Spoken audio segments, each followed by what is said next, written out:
Hey there, welcome to today's video where we're diving into a common problem that many developers face when trying to submit their React Native apps to the Google Play console. The problem we're tackling today involves encountering an error while submitting the app, specifically related to photo and video permissions. Now let's talk about the solution to this problem. Google Play's recent policy requires developers to submit declaration forms regarding the usage of photo and video permissions in their apps. If you're facing this issue, it's crucial to check the app content section in the Play console, where you can request an extension or submit the necessary declaration for it. Remember, compliance with Google Play's policies is key to a successful app submission process.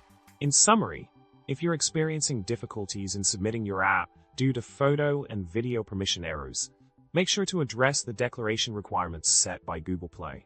By following the provided solution, you can ensure that your app meets the necessary criteria for a smooth submission process.